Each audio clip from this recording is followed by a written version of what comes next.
जय हिंद साथियों, मैं यशपाल सिंह सिसोदिया गुरुन ऑनलाइन क्लास में आप सभी का हार्दिक स्वागत है। Welcome for you.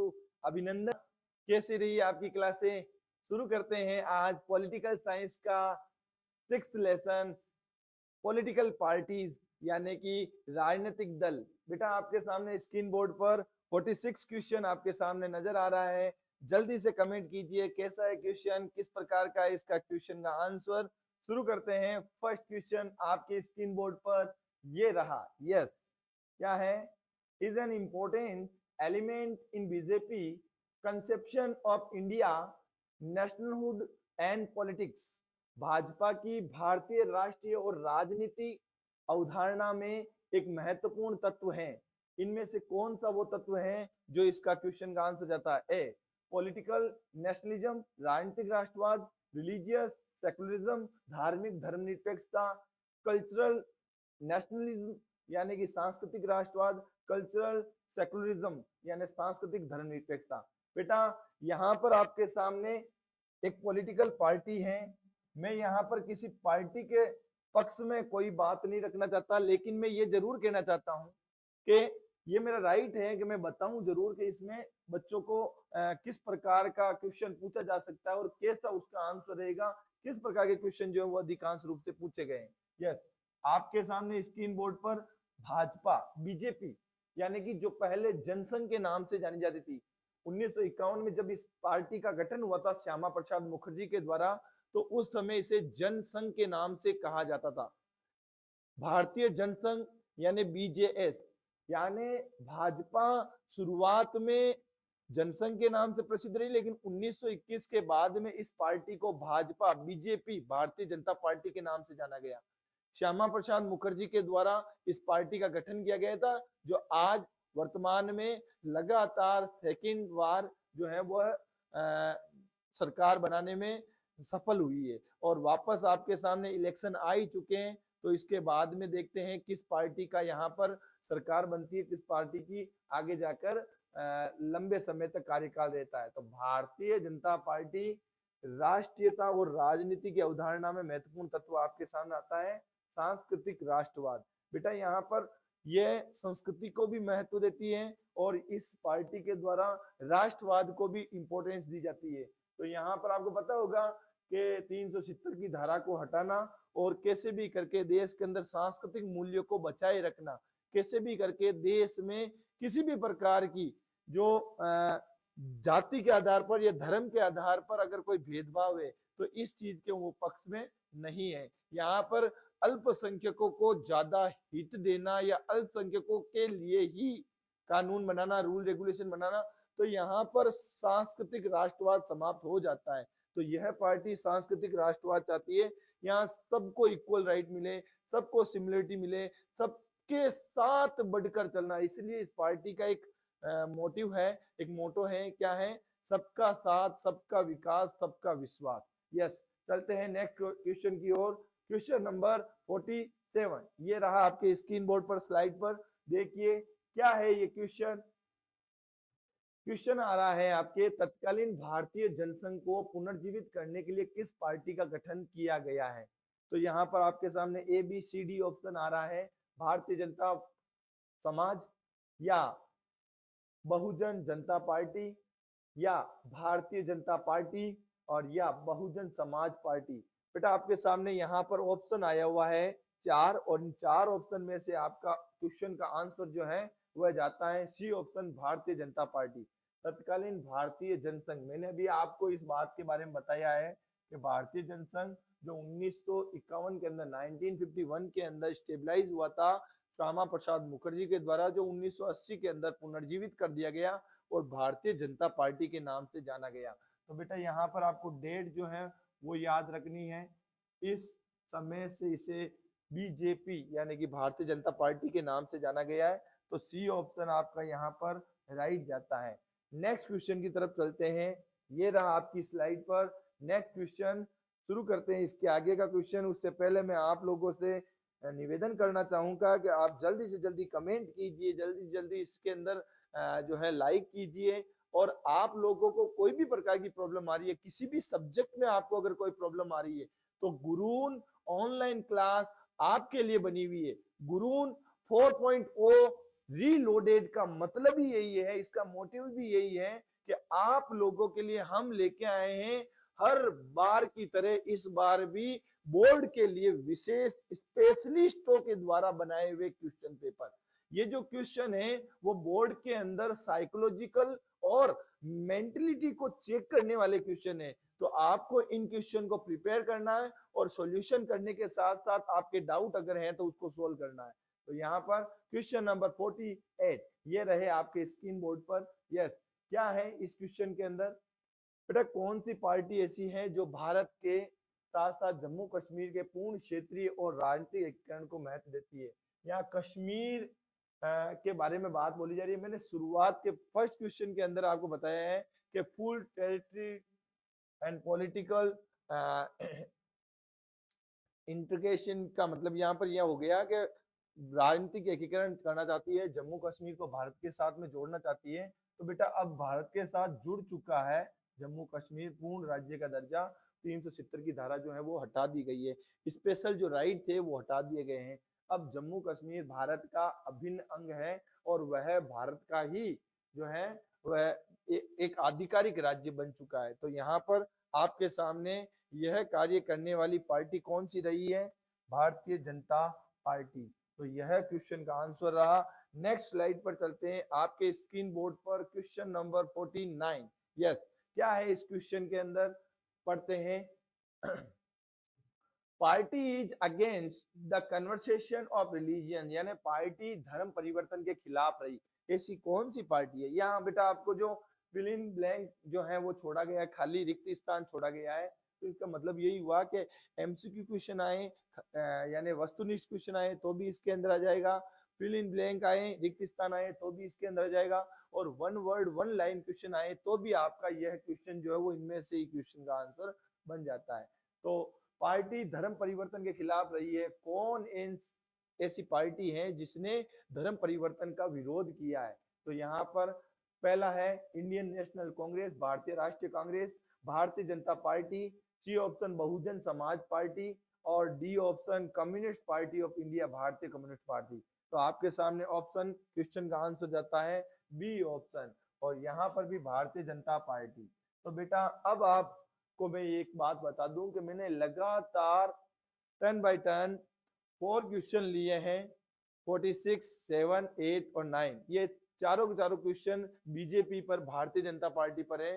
बेटा मेंटलिटी को समझना, साइकोलॉजी को समझना, मैं आपके लिए ही एक क्वेश्चन लेके आया हूँ। इससे मेरे को कोई कुछ भी नहीं मिलने वाला है। मेरे कहने का मतलब क्या है? इन क्वेश्चनों को आपके सामने लाना, इसका सॉल्यूशन आपके सामने लाना, और इनके बारे में बार बार अलग अलग तरीके से क्वेश्चन देना। इसका मेन रीजन ये है कि अभी सरकार हो चुकी है चेंज, कांग्रेस की सरकार चेंज हो गई, बीजेपी की जो है वो सत्ता में आ चुकी है। तो राजस्थान के असेंबली इलेक्शन के अंदर, यहाँ पर लेजिस्लेटिव असेंबली के अंदर राजस्थान में भाजपा सरकार है, वर्तमान में बीजेपी सरकार है। निश्चित है जब कांग्रेस की सरकार हुआ करती थी तो उस समय कांग्रेस के रिलेटेड क्वेश्चन जो है वो बोर्ड में ज्यादा देखने को मिलते थे। ये मेरे हिसाब से मेरा एनालिसिस है। तो इस हिसाब से मैं ये मानता हूं कि बीजेपी की सरकार है तो निश्चित है एक दो ऐसे क्वेश्चन रिलेटेड आएंगे जो पार्टी को जो है वो दिखाने की कोशिश करेंगे, पार्टी के लिए वो आम जन तक पहुंचने की कोशिश करेंगे, बच्चों की भावनाओं तक पहुंचने की कोशिश करेंगे। तो इसलिए मैंने ये क्वेश्चन चुने हैं, और ये क्वेश्चन आपको सिलेबस में है तो याद तो करना ही है। इसमें कोई मैंने अलग से पर्सनली क्वेश्चन तो जो है इसमें बनाया नहीं है। तो ये क्वेश्चन एनसीईआरटी क्वेश्चन के हिसाब से और आपको इसको कवर करना है। यस, आपके स्क्रीन बोर्ड पर नेक्स्ट स्लाइड पर क्वेश्चन नंबर 50 ये रहा स्क्रीन बोर्ड पर। क्या बोल रहा है ये question? Which party is a member of United progressive alliance since 2004? बेटा कौन सी पार्टी है जो 2004 के अंदर संयुक्त प्रगतिशील गठबंधन में सदस्य बन गई थी? देखो यहाँ आपको साइकोलॉजिकल डिफीट खिलाने के लिए, यहाँ कंफ्यूजन क्रिएट करने के लिए क्वेश्चन इस हिसाब से बना हुआ है। तो इस क्वेश्चन को समझना। पहला नंबर यूनाइटेड प्रोग्रेसिव अलायंस, यह आपका है यूपीए, इसका शॉर्ट फॉर्म क्या है? UPA, United progressive alliance. तो ये यूपीए यानी कि यह संयुक्त प्रगतिशील गठबंधन है और यह कांग्रेस का गठबंधन दल है। इसमें कांग्रेस मुख्य भूमिका में है और कांग्रेस के साथ में दूसरी अन्य जो छोटी पार्टियां हैं वो पार्टियां इनके साथ में इनका गठबंधन की हुई है, यानी इनको सपोर्ट करने वाली है। तो ऐसा अलायंस जो इनको सपोर्ट कर रही है, तो उनमें 2004 में जो जुड़ी थी वो कौन सी पार्टी है? बेटा मैं आपको बता दूं कि कांग्रेस पार्टी जो नेशनल कांग्रेस है, इंडियन नेशनल कांग्रेस, भारतीय राष्ट्रीय कांग्रेस, तो इस पार्टी से 1999 के अंदर शरद पवार की एक पार्टी है जिसका नाम है राष्ट्रवादी कांग्रेस पार्टी। वह कांग्रेस पार्टी से अलग हो गई और उसने अपनी एक अलग विचारधारा, अपना एक अलग लोगो, अपनी एक अलग पार्टी बना ली। तो यहाँ पर शरद पवार ने एक नई पार्टी स्टेबलाइज की जिसे राष्ट्रीय कांग्रेस पार्टी कहा गया 1999 के अंदर। अब इस पार्टी ने आगे जाकर यानी कि 5 ईयर अगो, 5 सालों बाद इस पार्टी ने 2004 के अंदर फिर से यूपीए के अंदर जुड़ गई, यानी कि यहाँ पर यूनाइटेड प्रोग्रेसिव अलायंस के अंदर जुड़ गई, यानी कि कांग्रेस के साथ में फिर से उसने गठबंधन कर लिया। तो वह पार्टी कौन सी है? A option, nationalist Congress party, Rashtravadi Congress party. बेटा मैं समझता हूँ ये क्वेश्चन आपको समझ में आ गया होगा। नेक्स्ट स्लाइड पर चलते हैं। क्वेश्चन नंबर 51 ये रहा आपके स्क्रीन बोर्ड पर। Who was the founder of the Jansangh? Jansangh के संस्थापक कौन थे? आपके सामने ऑप्शन 4 आए हुए हैं। ए केशव बलिराम हेडगेवार, श्यामा प्रसाद मुखर्जी, सी ऑप्शन है बलराज मधोक, डी ऑप्शन है लाल कृष्ण आडवाणी। तो यहाँ पर आपको कंफ्यूज करने के लिए क्वेश्चन डाले गए हैं। जो बच्चा पढ़ चुका है शुरुआत के क्वेश्चन, जो बच्चे ने इन क्वेश्चनों को आराम से पढ़ लिया है, तो उस क्वेश्चन गलत नहीं होने वाला है, उसका क्वेश्चन एक्यूरेट राइट जाएगा। तो यहाँ पर आपका आता है बी ऑप्शन, श्यामा प्रसाद मुखर्जी। आपका समय बहुत इंपॉर्टेंट है, इसलिए आगे की तरफ चलते हैं। नेक्स्ट क्वेश्चन, यस आपके स्लाइड पर नेक्स्ट क्वेश्चन 52 ये रहा आपकी स्क्रीन बोर्ड पर। क्या है क्वेश्चन? शुरू करते हैं। ऐसी कौन सी पार्टी है जो मार्क्सवादी और लेनिनवादी विचारधाराओं को ज्यादा सपोर्ट करती है, धर्मनिरपेक्षता और लोकतंत्र को सपोर्ट करती है? ऐसी कौन सी, विच पार्टी बिलीव्स मार्क्सिज्म, यानी कि मार्क्सवाद, मार्क्सवादी विचारधारा, लेनिनवादी विचारधारा, धर्मनिरपेक्षता सेकुलरिज्म और लोकतंत्र यानी कि डेमोक्रेसी को सपोर्ट करती है? ऐसी कौन सी पार्टी है? आपके सामने ऑप्शन है ए भारतीय जनता पार्टी, आपके सामने सेकंड बी ऑप्शन है इंडियन नेशनल कांग्रेस, आपके सामने सी ऑप्शन है nationalist Congress party, Rashtravadi Congress party, आपके सामने डी ऑप्शन है कम्युनिस्ट पार्टी ऑफ इंडिया, भारतीय कम्युनिस्ट पार्टी, सीपीआई। तो यहाँ पर बेटा आपको यहाँ पर शॉर्ट फॉर्म भी नजर आ जाएगी। यहाँ भाजपा की बीजेपी और आईएनसी आ गया, एनसीपी, इसका भी ये हो जाएगा एन सी और पी और सीपीआई। तो ये आपको शॉर्ट फॉर्म भी याद रखनी है और फुल फॉर्म आपके सामने अभी स्क्रीन बोर्ड पर है, इंग्लिश में और हिंदी में दोनों। तो हिंदी मीडियम इंग्लिश मीडियम दोनों बच्चों के लिए सॉल्व हो रहा है। अभी अपन यहाँ पर मार्क्सवादी, लेनिनवादी, धर्मनिरपेक्षता और लोकतंत्र में विश्वास करने वाली पार्टी कौन सी है, तो ये अपन इसके अंदर पढ़ रहे हैं। तो आपके स्क्रीन बोर्ड पर जो ऑप्शन आए हुए हैं उनमें से आपका ऑप्शन जाता है D option, communist party of India, CPI, यानी कि कम्युनिस्ट पार्टी ऑफ इंडिया, भारतीय कम्युनिस्ट पार्टी। कम्युनिस्ट पार्टी जिसका निर्माण जो है वह 1925 में हुआ था। कब हुआ था बेटा इसका निर्माण?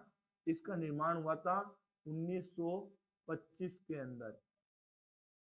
1925 में इसका निर्माण कर दिया गया एम एन रॉय के द्वारा और उसके बाद यह पार्टी आगे ग्रोथ करती रही, डेवलप होती रही। लेकिन इस पार्टी के अंदर फिर से एक नई विचारधारा का सूत्रपात हुआ तो 1964 के अंदर, 1964 1964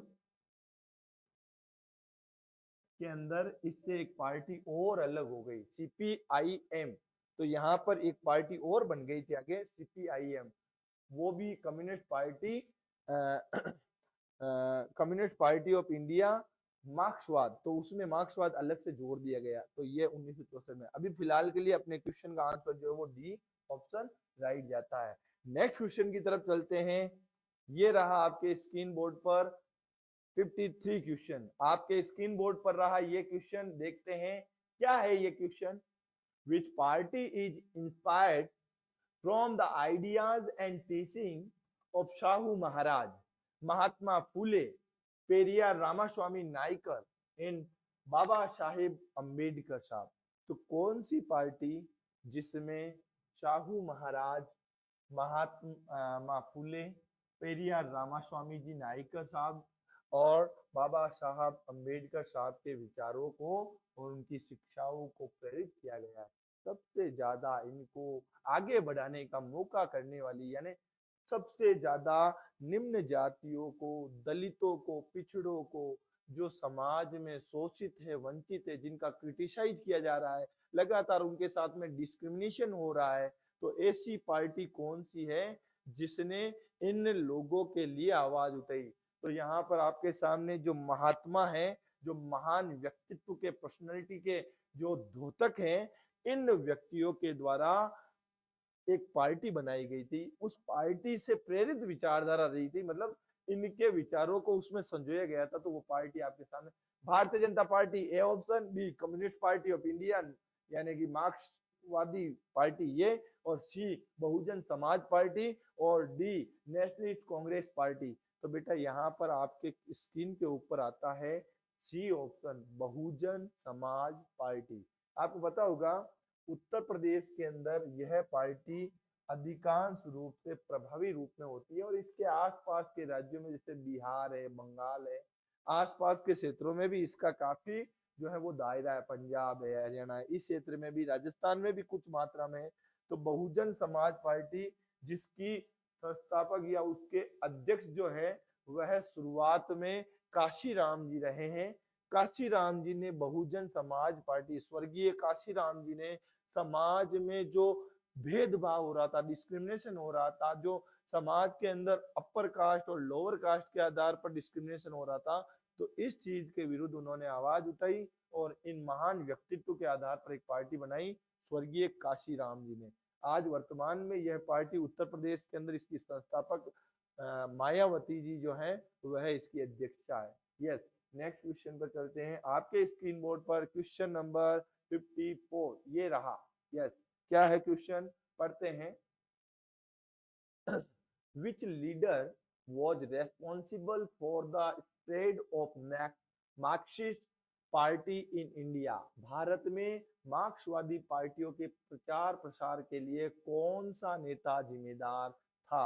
आपके स्क्रीन बोर्ड पर ये रहे ऑप्शन। पहला Singaravelu Chettiar, B option Shaukat Usmani, C option Nalini Gupta, D option M N Roy. बेटा मैंने अभी आपको बताया था कि सीपीआई पार्टी को स्टेबलाइज करने वाले अगर कोई रहे हैं तो वो रहे 1925 के अंदर एम एन रॉय साहब। तो यहाँ पर आपका D option M N Roy question का आंसर जाता है ये। बेटा ये जो एम एन रॉय साहब हैं, इन्होंने सबसे पहले सीपीआई बनाया। सीपीआई के बाद में 1964 के अंदर यही सीपीआई जो है वो दूसरे भाग में कन्वर्ट हो गई सीपीआईएम।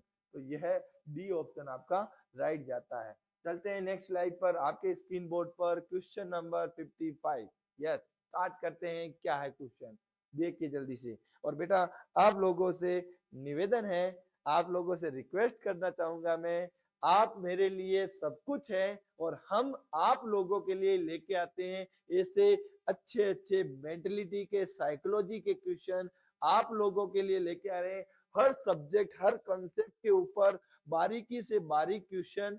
आप लोगों से केवल एक रिक्वेस्ट है, लाइक कर दीजिए प्लीज, रिक्वेस्ट है आपसे, लाइक कीजिए। आप हो सकता है तो अपने भाइयों को, अपनी बहनों को, अपने मित्रों को, अपने सगे संबंधियों में कहीं पर भी कोई अगर 10th बोर्ड से रिलेटेड अगर कोई भी कहीं पर भी कोई स्टूडेंट है तो वह चूक ना जाए, तो उन्हें ये वीडियो शेयर कर दीजिए। प्लीज आपसे रिक्वेस्ट है, कमेंट कीजिए, शेयर कीजिए और ज्यादा से ज्यादा क्लास को ज्वाइन कीजिए। गुरून 4.0 रीलोडेड केवल आपके लिए। यस, स्टार्ट करते हैं नेक्स्ट क्वेश्चन। ये रहा आपके सामने। यस, क्या कह रहा है question? which party was formed following a split in the Congress party? Congress party में विभाजन यानी कि ये डिवाइडेड के बाद किस पार्टी का गठन हुआ था? तो बेटा यहाँ पर आपके सामने क्वेश्चन आ रहे हैं चार। क्या है ऑप्शन ए? भारतीय जनता पार्टी? नहीं, ये तो हो नहीं सकता। भारतीय जनता पार्टी कांग्रेस पार्टी के अंदर जो है वह नहीं रही, और वो भी कब का कह रहा है? विभाजन के बाद। कांग्रेस पार्टी में विभाजन के बाद किस पार्टी का गठन हुआ था? नेक्स्ट करते हैं। नेक्स्ट क्वेश्चन आपके सामने B option Indian national Congress, यह भी इसका नहीं है। कांग्रेस पार्टी में विभाजन के बाद में किस पार्टी का गठन हुआ था? तो विभाजन या देश बंटवारे के बाद में। C option communist party of India Marxist, यानी कि यह हो गया मार्क्सवादी पार्टी।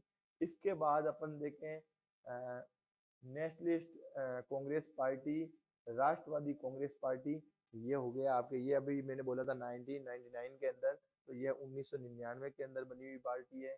यहाँ पर यह पार्टी जो है वह आपके मार्क्सवादी पार्टी है, और देश के विभाजन के बाद में कांग्रेस पार्टी का एक दूसरा भाग बना था, जो बना था 1964 के अंदर। तो यहाँ पर आपका क्वेश्चन का answer communist party of India Marxist, यानी कि भारतीय कम्युनिस्ट पार्टी मार्क्सवाद ये आता है। यस, तो यहाँ पर सी ऑप्शन जो है वह रेडी जाता है आपके सामने स्क्रीन बोर्ड पर। ये रहा क्वेश्चन नंबर 56। यस, स्टार्ट करते हैं। क्या है इस क्वेश्चन का answer? Who among the following is the founder of the Bahujan Samaj party? निम्नलिखित में से कौन बहुजन समाज पार्टी का संस्थापक रहा या है? तो यहाँ पर संस्थापक जब उस समय थे स्वर्गीय काशीराम जी, तो मैंने आपको बता ही दिया है। बाकी इन पार्टियों का, इन व्यक्तित्वों का, इन पर्सनैलिटियों का, इन महान विभूतियों का योगदान बहुत महत्वपूर्ण रहा है। लेकिन यहाँ पर संस्थापक की बात बोली जा रही है, यहाँ इनका लीडरशिप करने वाले कौन रहे थे? तो स्वर्गीय काशीराम जी महाराज रहे। तो यहाँ पर आपके क्वेश्चन ये राइट जाता है। चलते हैं नेक्स्ट क्वेश्चन की ओर। क्वेश्चन नंबर 57 ये रहा आपकी स्क्रीन बोर्ड पर। देखते हैं क्या है इस क्वेश्चन का आंसर, देते हैं इसका जवाब। Which party accept parliamentary democracy as the means of promoting the interest of the working class, farmers and the poor? कौन सी पार्टी है? ऐसी कौन सी पार्टी है जो संसदीय लोकतंत्र को श्रमिक वर्ग, किसानों के लिए, गरीबों के लिए हितों को बढ़ावा देने के साथ साथ स्वीकार करती है? तो बेटा यहाँ पर ऐसी कौन सी पार्टी है जो श्रमिकों के लिए बनी हुई है? ऐसी कौन सी पार्टी है जो इन लोगों के लिए आवाज उठाती है, किसानों, मजदूरों, गरीबों के लिए आवाज उठाती है?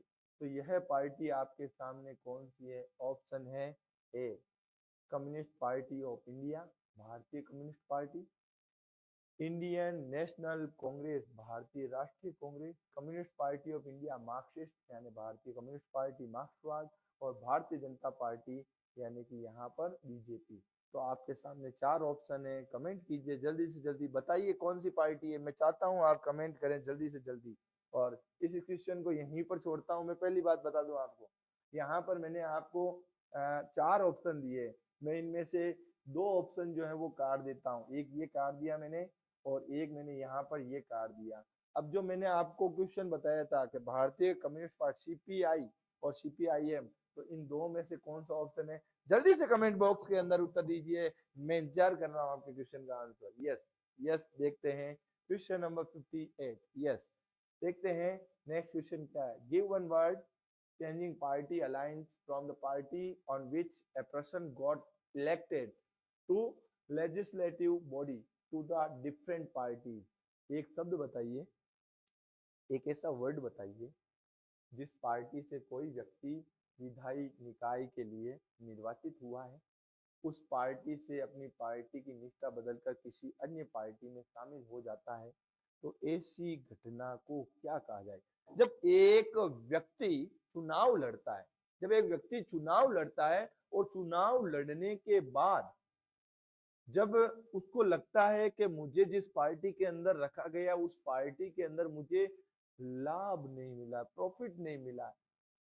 देखो, लोकतंत्र के अंदर इलेक्शन होने चाहिए और इलेक्शन का मेन मकसद होता है पब्लिक वेलफेयर करना, लोगों की सेवा करना। ये दायित्व होता है नेताओं का। अगर आपको पैसा कमाना है तो आप बिजनेस कीजिए, आप इंडस्ट्रियलिस्ट बन जाइए, आप बड़े स्तर पर काम कीजिए, कोई भी काम कीजिए लेकिन बड़े स्तर पर काम कीजिए, आप पैसा कमाइए। लेकिन राजनीति के अंदर जाना मतलब उन गरीबों के लिए आप काम करने जा रहे हो, आप अपने देश के लिए काम करने जा रहे हो।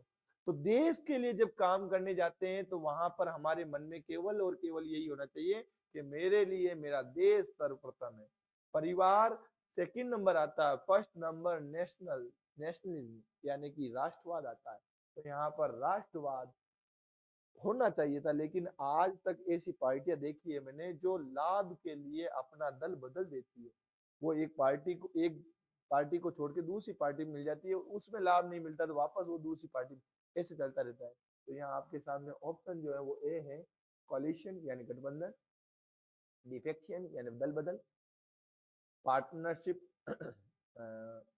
तो पक्षपात, और डी एफिडेविट यानी शपथ पत्र। तो आपके सामने ऑप्शन जो है वो 4 ऑप्शन आए हुए हैं और इनमें से मैंने बता ही दिया, जब एक पार्टी को छोड़कर दूसरी पार्टी में चला जाए, दूसरी पार्टी को छोड़कर तीसरी पार्टी में चले जाए, जहां सरकार बन रही है, जहां पर उसको प्रॉफिट नजर आ रहा है, जहां पर उसको राजनीतिक महत्वाकांक्षा मिल रही है, उसको अपॉर्चुनिटी मिल रही है, उसको वहां पर डिपार्टमेंट मिल रहा है, एक वहां पर फ्रीडम मिल रहा है उसको, के वहां पर खूब पैसे छापेंगे, खूब सारा उसके पास में जो है वो राइट मिल जाएगा, पावर आ जाएगी, और इस वजह से वह व्यक्ति अपने पार्टी को छोड़कर दूसरी पार्टी में चला जाता है। तो डिफेक्शन यानी कि दल बदल, यह बहुत ज्यादा हो रहा है। वैसे दल बदल पर कानून बना हुआ है, लेकिन फिर भी कई राजनीतिक पार्टियां हैं जो अपने लाभ के लिए, अपने हितों के लिए पार्टी छोड़कर दूसरी पार्टी में मिल जाती है। जहां लाभ का सौदा होता है वहीं पर वो झुक जाती है, ये गलत है। Yes, question number second last आपके स्क्रीन बोर्ड पर ये रहा। यस, क्या है यहाँ पर question? Yes, which of the following is not the obstructions and the challenge faced by political parties? निम्नलिखित में से कौन राजनीतिक दलों के सामने आने वाली रुकावटें और चुनौतियां नहीं है? जिनमें से कौन सी ऐसी चीजें हैं जो आपके सामने चुनौतियां नहीं है? यहाँ देखो, क्वेश्चन यहाँ जाके चेंज हो गया है। तो बेटा आप सबसे रिक्वेस्ट है, आप जब भी किसी प्रकार का पेपर सोल्व करते हैं तो पहले आप क्वेश्चन को पढ़िए, एक बार पढ़िए, दूसरी बार पढ़िए, आपको दूसरी बार में क्वेश्चन का लगभग क्वेश्चन का आंसर नजर आने लग जाएगा। मैं तो कहता हूँ तीसरी बार भी पढ़ लीजिए, लेकिन क्वेश्चन को पढ़िए सही से। क्वेश्चन होता इजी है लेकिन अपन जल्दबाजी में गलत कर जाते हैं। यस, तो कौन सी चुनौतियां नहीं है? नेक्स्ट, पहला, लैक ऑफ इंटरनल डेमोक्रेसी यानी आंतरिक लोकतंत्र का अभाव, क्या यह चुनौती नहीं है? बी ऑप्शन, मीनिंगफुल चॉइस यानी सार्थक विकल्प, क्या यह है इसका क्वेश्चन का answer? C, money and muscular power यानी धन और बाहुबल, क्या ये चुनौती नहीं है? फुल ऑफ द ट्रांसपेरेंसी यानी कि पारदर्शिता से भरपूर, क्या ये चुनौती नहीं है? चुनौती है, तो यहाँ पर ये चुनौती है। सार्थक विकल्प ये चुनौती है, आंतरिक लोकतंत्र का अभाव ये चुनौती है, पारदर्शिता से भरपूर तो यह चुनौती नहीं है। तो यहाँ पर full of the transparency D option आपका राइट जाता है। Yes, next question, last and final question आपके स्क्रीन बोर्ड पर ये रहा। क्या है क्वेश्चन? शुरू करते हैं। What is the guiding philosophy of the भारतीय जनता पार्टी? भारतीय जनता पार्टी का मार्गदर्शक दर्शन क्या है? मार्गदर्शक दर्शन क्या है? तो यहाँ पर आपके सामने स्क्रीन बोर्ड पर ये रहा। यस, शुरू करते हैं। एकात्म मानवतावाद, आधुनिकता, क्रांतिकारी लोकतंत्र और दलितों के लिए काम करना। भारतीय जनता पार्टी का मार्गदर्शन है मानवतावाद को बढ़ावा देना, ह्यूमनिज्म को बढ़ावा देना, आप पहले ये काम करेंगे। तो आपके स्क्रीन बोर्ड पर यही है क्वेश्चन। आगे आपके नेक्स्ट जो है वो क्लास में नेक्स्ट डे लूंगा। आज की क्लास जय हिंद साथियों, गुरुन के एजुकेशन प्लेटफॉर्म पे मरुधर परिवार की ओर से आप सभी का स्वागत और अभिनंदन है। आज हम शुरू कर रहे हैं हमारे केमिस्ट्री का तीसरा चैप्टर, जिसका नाम है मेटल्स और नॉन मेटल्स, यानी धातुएं और अधातुएं। स्टार्ट करते हैं हम इसका पहला क्वेश्चन। क्या कहना चाह रहा है? Which of the following is a non metal, यानी निम्न में से कौन से हमारे पास मेटल है और नॉन मेटल है। दिए गए ऑप्शन में आपके पास यहां पर 3 तो मेटल्स हैं और एक नॉन मेटल है।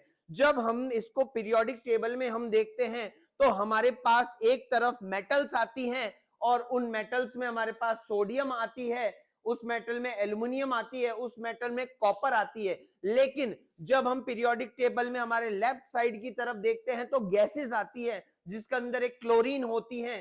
तो ये हमें जानते हैं, हमारा इस क्वेश्चन का आंसर हो जाएगा क्लोरीन गैस, क्योंकि क्लोरीन हुआ, ब्रोमीन हुआ, ये हमारे नॉन मेटल्स के अंदर आती है। जबकि मेटल्स में हमारे सोडियम, पोटेशियम, कैल्शियम, मैग्नीशियम, ये सभी आते हैं। चलते हैं नेक्स्ट क्वेश्चन की तरफ। ये देखिए, सोडियम हमें इसे Na के फॉर्म में बताते हैं, क्लोरीन हम Cl के फॉर्म में, एल्युमिनियम Al और कॉपर को हम Cu के फॉर्म में दर्शाते हैं। चलते हैं नेक्स्ट क्वेश्चन की तरफ। नेक्स्ट क्वेश्चन चाह रहा है which of the following metal is least reactive. जब हमने ये चैप्टर पढ़ा था तो हमने पढ़ा था एक एक्टिविटी की सीरीज थी, जिसके अंदर हमने देखा था कि कुछ एलिमेंट्स तो मोर रिएक्टिव थे और कुछ एलिमेंट्स हमारे लेस रिएक्टिव थे। जो मोर रिएक्टिव थे यानी ज्यादा प्रतिक्रियाशील थे, वो बहुत ज्यादा क्रिया करते हैं, और कुछ एलिमेंट्स होते हैं जो बहुत कम प्रतिक्रिया करते हैं। तो हमारा इसका राइट आंसर हो जाएगा, जो गोल्ड होता है वो हमारा बहुत कम प्रतिक्रिया करता है, लेस रिएक्टिव होता है। इसी वजह से इसके ऑर्नामेंट्स यानी आभूषण बनाए जाते हैं। चलते हम नेक्स्ट क्वेश्चन की तरफ। नेक्स्ट क्वेश्चन में क्या कहना चाह रहा है?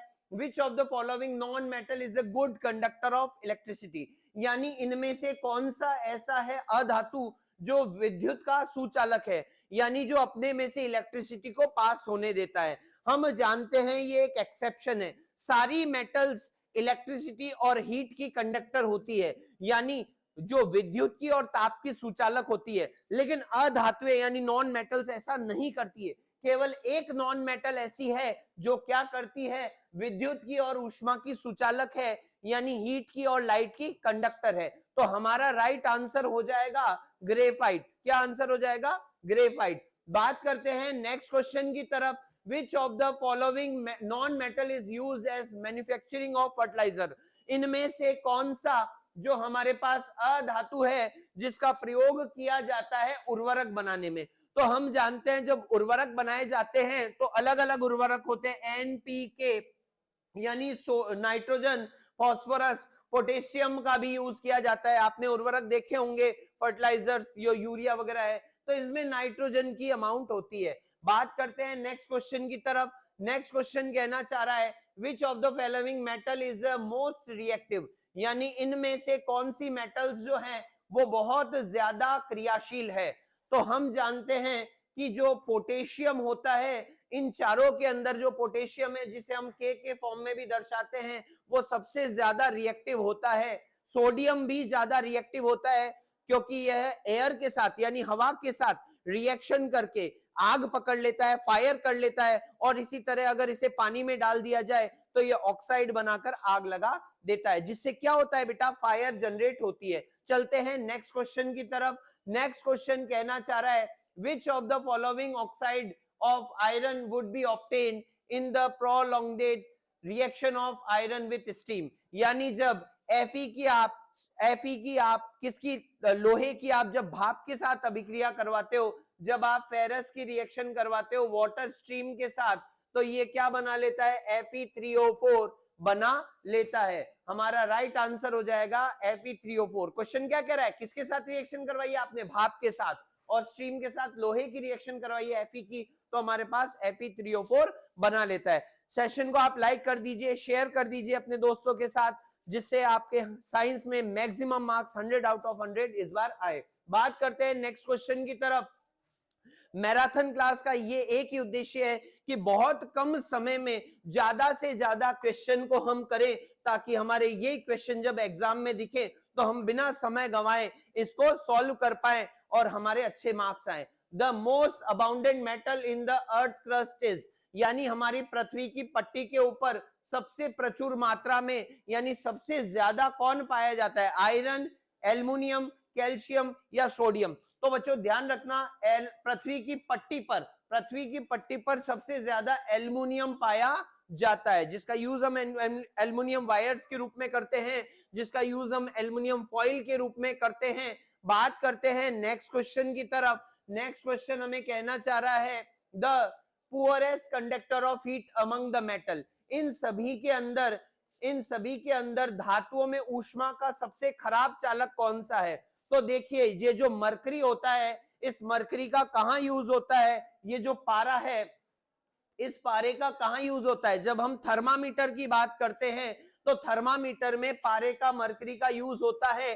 तो ध्यान रखिए, हमसे पूछा गया है सबसे पुअर कंडक्टर, राइट आंसर हो जाएगा लेड। ये लेड जो है किसका सबसे कम चालक है? हीट का। बात करते हैं नेक्स्ट क्वेश्चन की तरफ। नेक्स्ट क्वेश्चन हमें क्या कहना चाह रहा है? Which property of metal is used for making bells and strings for music instrument like sitar and violin? हमें कहा जा रहा है कि ऐसा क्या कारण है कि जो धातुएं हैं यानी जो मेटल्स हैं, इनका यूज किया जाता है वाद्य यंत्रों में या घंटियों में या तार बनाने में। हम जानते हैं मेटल के अलग अलग कैरेक्टर होते हैं। मेटल में हमारे पास कंडक्टिविटी होती है। कंडक्टिविटी का मतलब क्या होता है? हीट और लाइट का। हीट, और हम कह सकते हैं ये क्या करता है? लाइट को कंडक्ट करता है, इलेक्ट्रिसिटी को कंडक्ट करता है। यानी एक मेटल के ऊपर यानी धातु के ऊपर आप यदि ताप देंगे या उसे इलेक्ट्रिक करंट देंगे तो वो क्या हो जाएगा? पास हो जाएगा। इसी तरीके से एक कैरेक्टर होता है सोनोरस यानी मधुरता, यानी क्या होता है बेटा? जब धातुओं को पीटा जाता है तो उनसे साउंड जनरेट होता है, उनसे आवाज निकलती है। इसी कैरेक्टर के कारण हम जानते हैं जो मेटल्स होते हैं उनका यूज किया जाता है म्यूजिकल इंस्ट्रूमेंट्स को बनाने में। चलते हैं नेक्स्ट क्वेश्चन की तरफ। नेक्स्ट क्वेश्चन कहना चाह रहा है अ non metal use for preserve food material is, यानी खाद्य सामग्री को संरक्षित रखने के लिए उपयोग किया जाने वाला अधातु। तो हमने ये चैप्टर नंबर 1 में भी पढ़ा था, जब हमने पढ़ा था रेंसिडिटी को। जब हमने रेंसिडिटी को पढ़ा था तो हमने देखा था कि फूड पैकेट्स के नाइट्रोजन फिलअप की जाती है, जिससे क्या हो? उसका ऑक्सीडेशन नहीं हो। तो फूड प्रोडक्ट को ऑक्सीडेशन से बचाने के लिए हम कह सकते हैं कि फूड पार्टिकल्स को ऑक्सीडेशन से बचाने के लिए क्या किया जाता है? उसमें नाइट्रोजन फिलअप की जाती है। तो इस क्वेश्चन का राइट आंसर हमारे पास हो जाएगा नाइट्रोजन। यानी जो हमारे चिप्स के पैकेट्स होते हैं उनमें ऑक्सीकरण से बचाने के लिए, रेंसिडिटी से बचाने के लिए क्या किया जाता है? नाइट्रोजन फिलअप की जाती है। बात करते हैं नेक्स्ट क्वेश्चन की तरफ। नेक्स्ट क्वेश्चन हमें कहना चाह रहा है the metal that float when treated with water, यानी कौन सी ऐसी मेटल है जल से उपचारित करने पर तैरेगी? तो ध्यान रखना, कैल्शियम और हमारे पास आ जाएगा मैग्नीशियम। ये दोनों दो ऐसी मेटल्स होती हैं जो जल से ट्रीटेड करने पर यानी वाटर से ट्रीटेड करने पर उसमें फ्लोट करेगी। बात करते हैं नेक्स्ट क्वेश्चन की तरफ। Aluminium is used for making cooking utensils, यानी आपने देखा होगा जो रसोई के अंदर हमारे जो बर्तन होते हैं, यूटेंसिल्स, वो किसके बनाए जाते हैं? एल्युमिनियम के बनाए जाते हैं। क्या कारण है? क्वेश्चन हमें ये कहना चाह रहा है which of the following properties of aluminium are responsible for same. क्या कारण हो सकता है कि जो हमारे जो घर के जो बर्तन होते हैं वो एल्युमिनियम के बनाए जाते हैं? तो इसके हम ऑप्शंस पढ़ते हैं। First is good thermal conductivity, सीधी सी बात है, आप उसका रसोई में यूज कर रहे हैं, वो क्या करेगा? गुड थर्मल कंडक्टिविटी करेगा। आप जब अपने कुछ खाने की चीजें बनाते हैं बेटा, तो वो क्या करेगा? वहां से उसको क्या मिलेगी? हीट मिलेगी तो आपका फूड प्रिपेयर हो जाएगा, आपका भोजन बन जाएगा। यानी हमारा पहला आंसर तो फर्स्ट पॉइंट तो सही है। क्या वो इलेक्ट्रिसिटी का कंडक्टर करता है? क्या वो डक्टाइल है? क्या उसकी मेल्टिंग पॉइंट हाई है? तो राइट आंसर हमारा हो जाएगा फर्स्ट और डी, यानी उसमें हाई मेल्टिंग पॉइंट होता है, जिसके कारण क्या होता है? वो पिघलते नहीं है। राइट आंसर हमारा फर्स्ट और डी। इस क्लास में हम ये कोशिश करेंगे कम समय में ज्यादा से ज्यादा क्वेश्चन करें, जिससे इसका फायदा आपको बोर्ड एग्जाम में मिले। चलते हैं नेक्स्ट क्वेश्चन की तरफ। When hydrochloric acid is added to barium hydroxide, यानी आपने क्या किया, आपने HCl के साथ किसकी रिएक्शन कराई है, बेरियम हाइड्रोक्साइड की रिएक्शन करवाई है, बेरियम हाइड्रोक्साइड की रिएक्शन करवाई है। आपसे पूछा जा रहा है व्हाइट कलर पीपीटी, यानी सफेद कलर की पीपीटी बनी है, प्रेसिपिटेट हुआ है कोई मटेरियल, यानी नीचे अवक्षेप बना है किसी का, विच of the following is complete for the chemical reaction. तो हमारे पास जब हम इसको देखते हैं तो ये आगे जाकर BaCl2 बना लेता है और इसी टाइम से 2 टाइम्स H2O। जब हम इसे बैलेंस करेंगे तो देखिए बेटा, बैलेंस करने पर ये रिएक्शन कुछ इस तरह से बनेगी 2 टाइम्स, और इसका राइट आंसर हो जाएगा सेकंड ऑप्शन।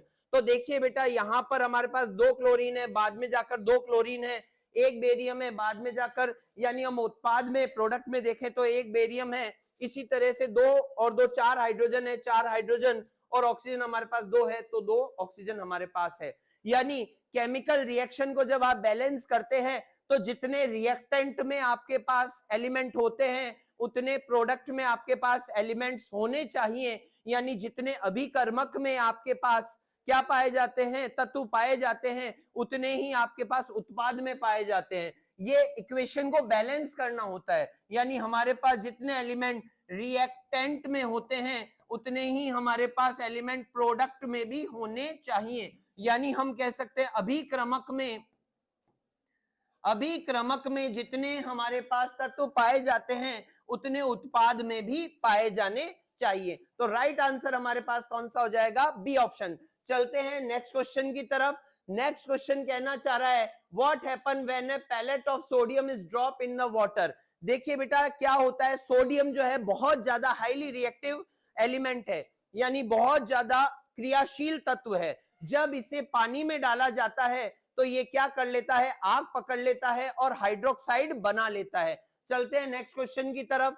नेक्स्ट क्वेश्चन हमें कहना चाह रहा है which of the following option give the process of extension of mercury from its ore cinnabar। ये क्वेश्चन भी पूछा जाता है कि मरकरी यानी हमारे पास Hg का और कौन सा है, तो सिनेबार आंसर आएगा। चलिए बात करते हैं, यानी निम्न में से कौन सा विकल्प अयस्क सिनेबार से पारे के निष्कर्षण में बदलता है। तो बात करेंगे, इसका राइट आंसर हो जाएगा cinnabar is converted into mercuric oxide. Cinnabar को मर्क्यूरिक ऑक्साइड में बदला जाता है। कब बदला जाता है, जब इसको सांद्रण किया जाता है, यानी इसको प्योरिफिकेशन किया जाता है और फिर इसको क्या किया जाता है, हीट किया जाता है। चलते हैं नेक्स्ट क्वेश्चन की तरफ। नेक्स्ट क्वेश्चन हमें कहना चाह रहा है when calcium oxide is added to water, यानी जब कैल्शियम ऑक्साइड को यानी CaO को जब आप वाटर के साथ मिक्स करते हैं तो क्या बनता है। अब हमें कहना चाह रहा है when calcium oxide is added to water the completely dissolve in water without forming bubble, what product form the reaction, यानी इसमें कौन सा उत्पाद बना है। जब हमने कल इसमें देखा था, हमने देखा था ये क्या था, क्विक लाइम था, यानी इसे हम कहते हैं बिना बुझा चूना। इसका नाम भी पूछा जा सकता है बिना बुझा चूना। और यानी जब ये वाटर के साथ रिएक्शन करता है तो ये क्या बना लेता है, ये बना लेता है कैल्शियम हाइड्रोक्साइड बना लेता है, जिसे हम स्लैग्ड लाइम यानी बुझा हुआ चूना भी कहते हैं। और राइट आंसर हमारे पास हो जाएगा कैल्शियम हाइड्रोक्साइड। सी ऑप्शन इसका राइट आंसर होगा। चलते हैं नेक्स्ट क्वेश्चन की तरफ। A student studies in chemical properties of metals, यानी एक विद्यार्थी ने क्या किया, धातुओं के रासायनिक गुणों का अध्ययन किया और पुस्तक में क्या किया, अपूर्ण रासायनिक अभिक्रियाएं मिलती है। क्वेश्चन कहना चाह रहा है कि इस रिएक्शन से हमें कौन सा प्रोडक्ट बनेगा। Given reaction which of the product is made, इस रिएक्शन से हमारे पास कौन सा प्रोडक्ट बनेगा। तो ध्यान रखिए, जब मैग्नीशियम ऑक्साइड की हमारे पास, इसे हम क्या कहते हैं, नाइट्रिक अम्ल HNO3 से रिएक्शन की जाती है तो हमारे पास मैग्नीशियम ऑक्साइड और इसी तरह से NO2 का फॉर्मेशन होता है। नेक्स्ट क्वेश्चन हमें कहना चाह रहा है which of the following can undergo a chemical reaction. जब हमने ये चैप्टर को देखा था, हमने कहा था कुछ जो एलिमेंट्स होते हैं वो मोर रिएक्टिव होते हैं और कुछ एलिमेंट्स हमारे पास लेस रिएक्टिव होते हैं। जो मोर रिएक्टिव एलिमेंट्स होते हैं वो लेस रिएक्टिव एलिमेंट को अपने रिएक्टेंट से, प्रोडक्ट से हटा देते हैं। तो जब हमने ये रिएक्शन देखी थी तो कौन सी रिएक्शन पॉसिबल है? ध्यान रखिए, कॉपर सल्फेट, ये जो कॉपर सल्फेट है, जब इसकी रिएक्शन की जाती है Fe के साथ, तो देखिए Fe जो है वो मोर रिएक्टिव है, यानी ज्यादा क्रियाशील है, और कॉपर सल्फेट जो है, कल हमने इसे कहा था नीला थोथा, कॉपर सल्फेट ब्लू विट्रल, ये लेस रिएक्टिव है। कॉपर लेस रिएक्टिव होने के कारण ये बना लेगा फेरस सल्फेट, और इसी तरह कॉपर जो है वो प्रेसिपिटेट हो जाएगा। ऐसी की ऐसी एक रिएक्शन हमारे पास कॉपर कब करता है? जब कॉपर सल्फेट की रिएक्शन हम जिंक के साथ करवाते हैं तो ये बना लेता है जिंक सल्फेट, बना लेता है ZnSO4, और वापस कॉपर हमारे पास प्रेसिपिटेट हो जाता है। तो ये कब पॉसिबल होगा, कब संभव होगा? जब more reactive element less reactive element को अपने सब्सटेंस से हटा देगा। चलते हैं नेक्स्ट क्वेश्चन की तरफ। नेक्स्ट क्वेश्चन हमें कहना चाह रहा है, pick the statement which is correct about the non metal. निम्न में से नॉन मेटल यानी अधातुओं के लिए कौन सा सही है? पढ़ते हैं पहला option, bromine is the example of liquid non metal. बिल्कुल सही। ये एक एक्सेप्शन है, यानी अपवाद है कि जो हमारा ब्रोमीन होता है, जो हमारा ब्रोमीन होता है वो क्या है? लिक्विड के फॉर्म में है। बात करें मेटल्स की, तो मेटल्स की एक फिक्स ज्योमेट्री होती है, बट नॉन मेटल्स हमारे पास कैसे होते हैं? उनकी प्रॉपर्टी में ये एक अपवाद है जो लिक्विड फॉर्म में है। नेक्स्ट क्वेश्चन कह रहा है, graphite is a good conductor of electricity. बिल्कुल सही। जो ग्रेफाइट होता है वो क्या करता है? बिजली का अच्छा संवाहक, यानी क्या होता है? उससे इलेक्ट्रिसिटी पास हो सकती है। Most of non metals oxide are acidic. बिल्कुल सही। नॉन मेटल्स के ऑक्साइड कैसे होते हैं? एसिडिक होते हैं। यानी हमारा इस क्वेश्चन का राइट आंसर हो जाएगा ऑल ऑफ दीज। चलते हैं नेक्स्ट क्वेश्चन की तरफ। नेक्स्ट क्वेश्चन कहना चाह रहा है, when a non metal is allowed to react water, यानी जब अधातु से किसी पानी की अभिक्रिया होगी तो वो क्या बनाएगा? देखिए, अधातु, हमने बात करी जब धातुओं की जल से रिएक्शन होती है तो प्रोडक्ट बनता है, लेकिन जब अधातु जल से क्रिया करते हैं तो कोई उत्पाद नहीं बनाते हैं। नेक्स्ट क्वेश्चन हमें कहना चाह रहा है, एक्वारेजिया। देखिए, एक्वारेजिया हम जानते हैं जिसके अंदर 3 पार्ट्स HCl के होते हैं और एक पार्ट हमारे पास HNO3 का होता है। HCl को हम क्या कहते हैं? HCl हमारे पास हाइड्रोक्लोरिक अम्ल है और HNO3 हमारे पास नाइट्रिक अम्ल है। इसे 3:1 में लिया जाता है, 3:1 में लिया जाता है। और ये ऑर्नामेंट्स के हम बात करते हैं, जब उसको साफ किया जाता है, प्योरीफाई किया जाता है, उसमें यूज लिया जाता है। आपने देखा होगा एक चैप्टर नंबर 1 में हमने कोरोजन किया था, जिसमें हमने देखा था कि मेटल्स जो हैं वो क्या करती हैं? एक्वस के अंदर, यानी हमारे पास वाटर के मॉइस्चर के कारण, मॉइस्चर और एयर से रिएक्ट होकर उनकी क्वालिटी खराब हो जाती है। हमने देखा था जो हमारा फेरस था उसमें क्या हो जाता है? कोरोइड हो जाती है, जंग लग जाती है। इसी तरह जो चांदी हमारे पास होती है, सिल्वर, वो काली हो जाती है, और इसी तरह से हमारे पास जो तांबा है वो हरे रंग का हो जाता है। तो देखिए, जब हमारे पास जो ऑर्नामेंट यानी आभूषण होते हैं, उनको क्या कि जो गहने होते हैं उनको जब पॉलिश करवाई जाती है, साफ करवाया जाता है, तो इसी एक्वारेजिया के पानी में उनको साफ किया जाता है। तो हमसे पूछा जा रहा है इसके अंदर रेशियो HNO3। अब देखिए, HNO3 का रेशियो हमारे पास क्या होगा? HNO3 1 है और HCl हमारे पास क्या है? 3 है। तो राइट आंसर 1:3। ये आप क्वेश्चन को ध्यान से देखना बेटा कि आपसे HCl पहले लिखा है या HNO3 पहले लिखा है। बात करते हैं नेक्स्ट क्वेश्चन की तरफ। अब देखिए, अब हमारे पास ये क्वेश्चन पूछा जाता है, 1 नंबर में भी पूछा जा सकता है कि मेटल्स के कौन कौन से कैरेक्टर होते हैं, और ये भी पूछा जा सकता है कि मेटल्स के क्या क्या एग्जाम्पल होते हैं। तो देखिए, examples of dash are iron, copper, silver, lead, aluminium, gold, mercury, platinum, zinc. आपने देखा होगा ये सभी क्या है बेटा? हमारे पास ये सभी मेटल्स हैं, यानी ये सभी क्या है? धातुएं हैं, और धातुओं में हमने ये सभी पढ़ा था। बात करते हैं नेक्स्ट की। नेक्स्ट हमें कहना चाह रहा है, example of elements include hydrogen, carbon, nitrogen, arsenic और फास्फोरस।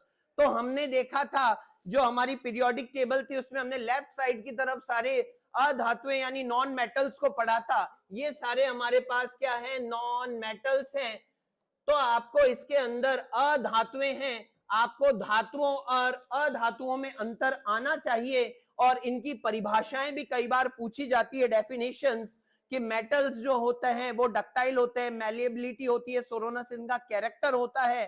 तो आज की साइंस की क्लास में हमने चैप्टर नंबर जो हमारा मेटल और नॉन मेटल था, यानी धातुएं और अधातुएं थी, इसको हमने कंप्लीट किया है, और एक भी क्वेश्चन हमने बाहर नहीं किया है। कोशिश ये की गई है कि इस चैप्टर का पूरे से पूरा दोहरान हो, पूरे से पूरा रिवीजन हो। आप भी बड़ी मेहनत कर रहे हैं। अब हम ये चाहते हैं कि हमारे विज्ञान में भी 100 में से 100 और गणित में भी 100 में से 100 आए।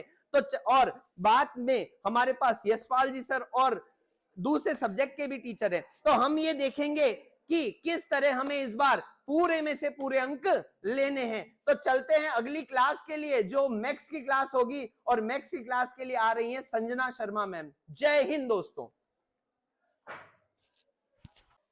तो गुड इवनिंग प्यारे बच्चों, आज हम कल वाले टॉपिक को कंटिन्यू करने वाले हैं। कल हमने स्टार्ट किया था स्टैटिक्स से मैंने आपको बताया था कि टोटल 13 मार्क्स के क्वेश्चन आएंगे। कल हमने इसके एमसीक्यू और शॉर्ट टाइप के क्वेश्चन कैसे बनेंगे ये प्रैक्टिस करी थी। आज हम प्रैक्टिस करने वाले हैं कि इस चैप्टर से लॉन्ग क्वेश्चन कैसे आएंगे, और लॉन्ग क्वेश्चन का जो 4 मार्क्स और 3 मार्क्स का जो क्वेश्चन होगा वो आपको कैसे सॉल्व करना है। 100% इस क्लास से आज आपके 8 मार्क्स का क्वेश्चन 100% आएगा, एक 3 मार्क्स का, एक 4 मार्क्स का एंड एक 1 मार्क्स का। अब तो आप सभी का वेलकम है गुरुन 4.0 रिलोडेड में, और आज की क्लास हम स्टार्ट करते हैं क्वेश्चन नंबर फर्स्ट से।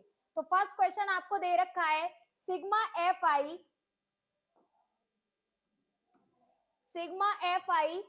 और sigma F I X I की वैल्यू ये दे रखी है, mean of any distribution is 6, find the value of P.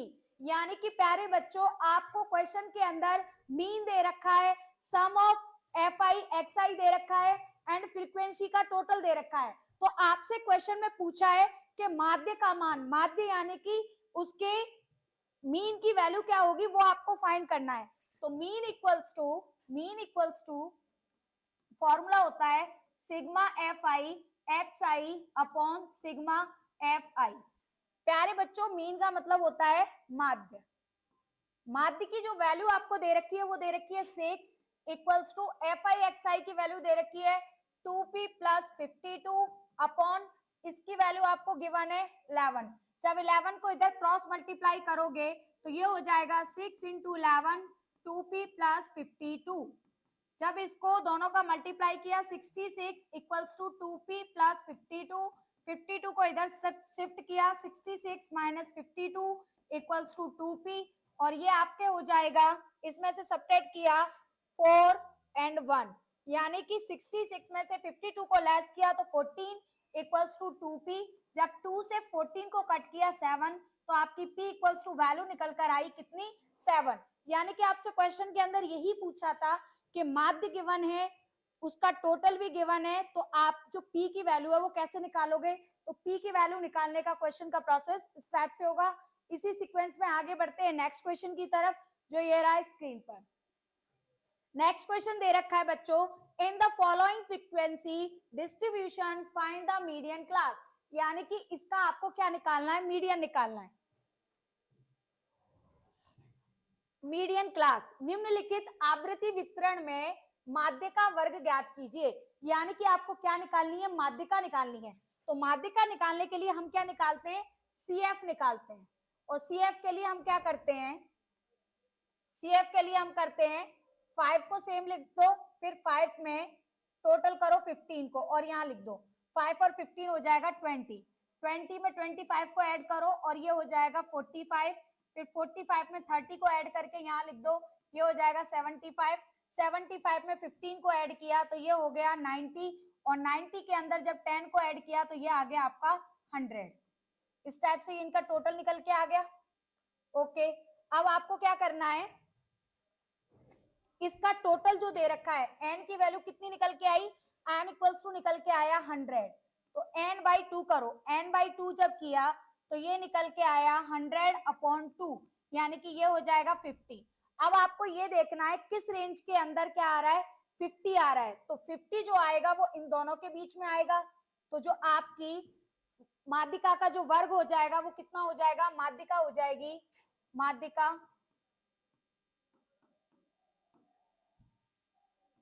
माध्यिका या फिर मीडियन इक्वल्स टू हो जाएगा, मीडियन कितना निकल के आया, मीडियन हमारा निकल के आया इन दोनों के बीच के हैं 50, तो मीडियन का जो वर्ग आया वो आया 155 से लेके 160। इसी सीक्वेंस में आगे बढ़ते हैं नेक्स्ट क्वेश्चन की तरफ जो दे रखा है स्क्रीन पर। नेक्स्ट क्वेश्चन है find the mode of the following data 15, 8, 26, 24 dash dash. निम्नलिखित डेटा में हमें निकालना है मोड, मोड यानी कि बहुलक निकालना है, बहुलक यानी कि मैंने आपको बोला है कि जो नंबर सबसे ज्यादा बार रिपीटेड होगा वही आपका क्या होगा, मोड होगा। यानी कि आपको इसमें यह देखना है कि कौन सा नंबर सबसे ज्यादा टाइम आ रहा है। जैसे कि अगर हम बनाएंगे तो हम यहाँ लिखेंगे नंबर, नंबर यानी कि जो डेटा दे रखा है संख्या, और यहाँ लिखेंगे उसकी फ्रीक्वेंसी, फ्रीक्वेंसी फ्रीक्वेंसी यानी कि बारंबारता, वो नंबर कितनी बार रिपीट हो रहा है। अब पहला नंबर हमने ले लिया 8, तो हमारे पास जो 8 आ रहा है वो कितनी बार आ रहा है, 1, ओनली 1 टाइम आ रहा है। फिर हम उसके बाद में हमने लिया 15, तो 15 जो रिपीटेड है वो है 1, 2, 3 एंड 4, तो 15 रिपीट हो रहा है 4 टाइम। देन हम लेंगे यहां से 18, 18 आ रहा है हमारा 1 टाइम। 19 जो नंबर है वो हमारे पास कितनी बार है, 1 टाइम है। देन उसके बाद में आपका जो 24 आ रहा है, 24 जो डिजिट है वो आपकी 2 टाइम रिपीटेड है, यानी 20 है 1 टाइम एंड 24 रिपीट है 2 टाइम। फिर उसके बाद में आपको दे रखा है 25, 1 मतलब 25 आपका है 1 टाइम। कितने नंबर दे रखे हैं आपको टोटल, 1, 2, 3, 4 और 26 आपको दे रखा है 1 टाइम। अब आपको ये देखना है कि कौन सा नंबर है जो सबसे ज्यादा बार रिपीटेड है। तो हमारी जो हाईएस्ट फ्रीक्वेंसी आ रही है वो किसकी आ रही है, 15 की, यानी कि मोड इक्वल्स टू, यानी कि मोड यानी बहुलक जो हो जाएगा वो आपका हो जाएगा क्या, 15। यानी कि जो नंबर सबसे ज्यादा बार रिपीटेड होगा या जो नंबर सबसे ज्यादा बार आएगा वही आपका क्या होगा, बहुलक होगा यानी मोड। तो आपका जो आंसर होगा इसका वो क्या होगा, 15। इसी सीक्वेंस में आगे बढ़ते हैं नेक्स्ट क्वेश्चन की तरफ। आपका क्वेश्चन दे रखा है while calculating the mean of a given data, आपको यहाँ पे assumed mean मेथड से इसको सॉल्व करना है।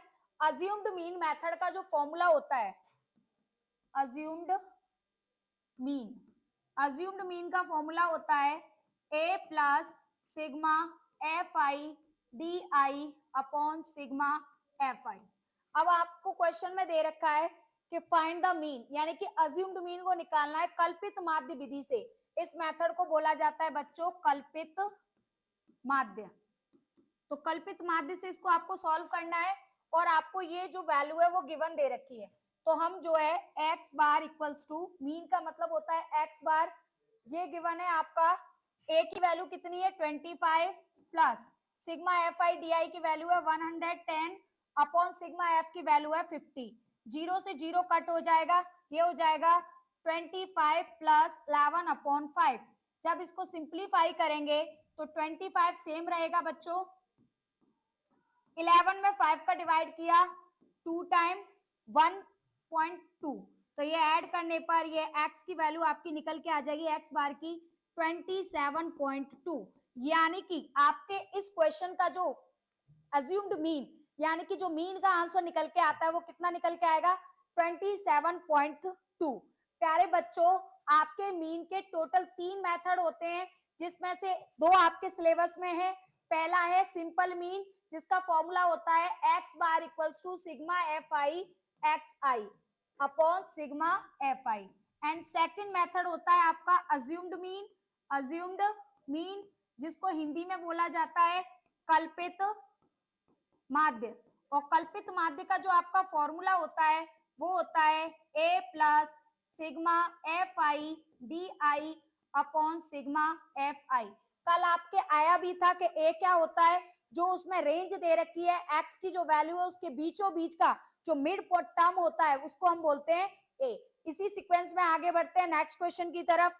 नेक्स्ट क्वेश्चन ये रहा, if the value of mean and median, यानी कि आपको मीन और मीडियन की वैल्यू 26.4 एंड 27.2 दे रखी है, what will be the value of mode, यानी कि आपको मोड की वैल्यू निकालनी है। यानी कि क्वेश्चन के अंदर माध्य और माध्यिका आपको ये गिवन है, आपको बहुलक निकालना है। इसका एक रिलेशन होता है तीनों के बीच में, वो होता है मोड इक्वल्स टू 3 मीडियन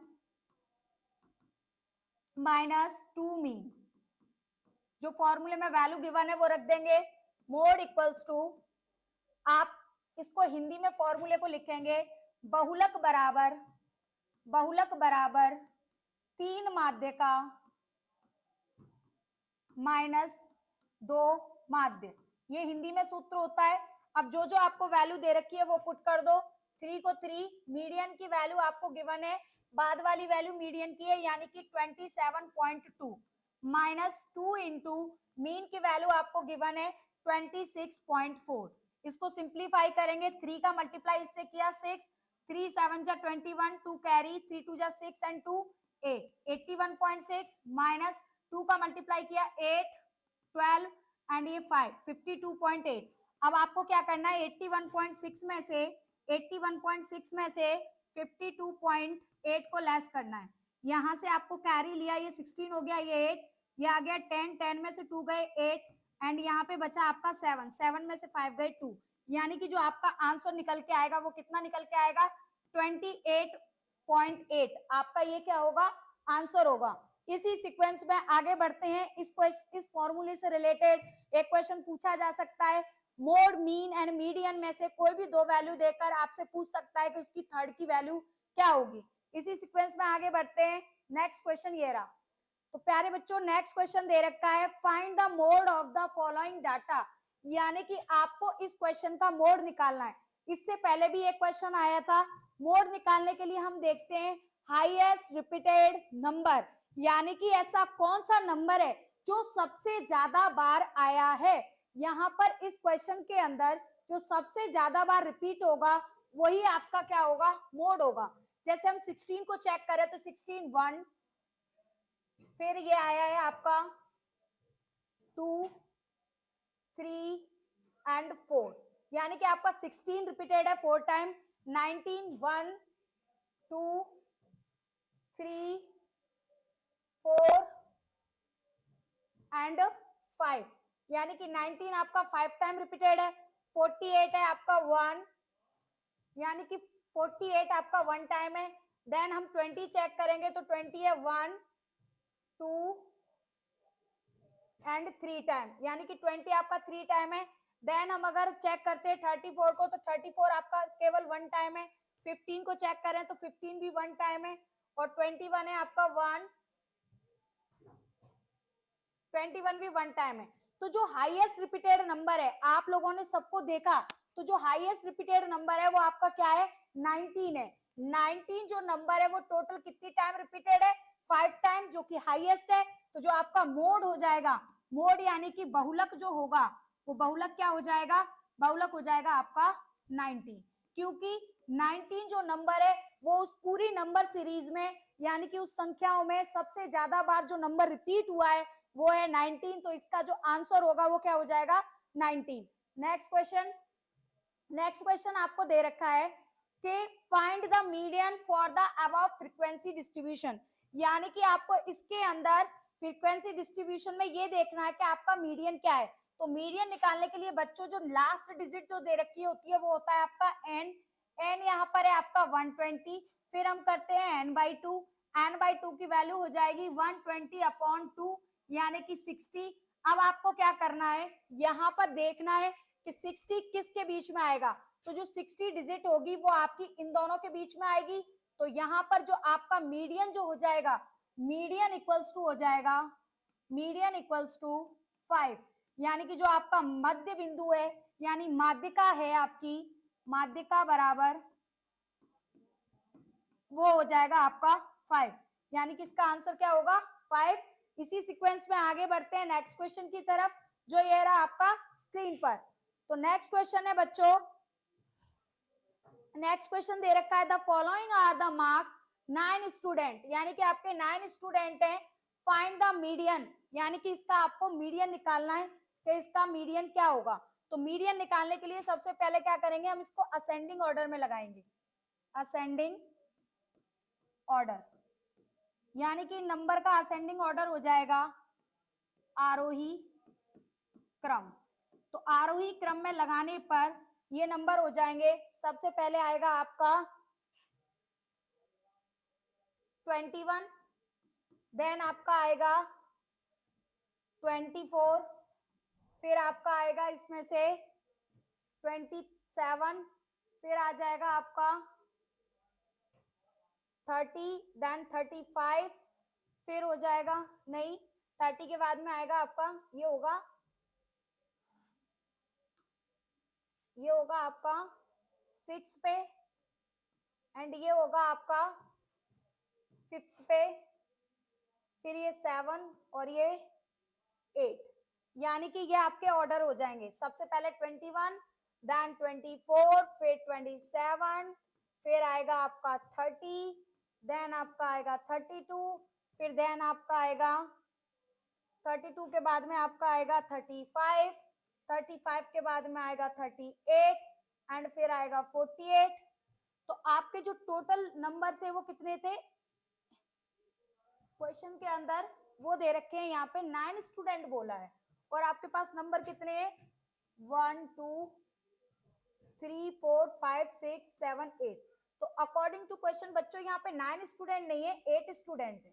अब आपसे पूछा गया है कि इसका मीडियन क्या होगा।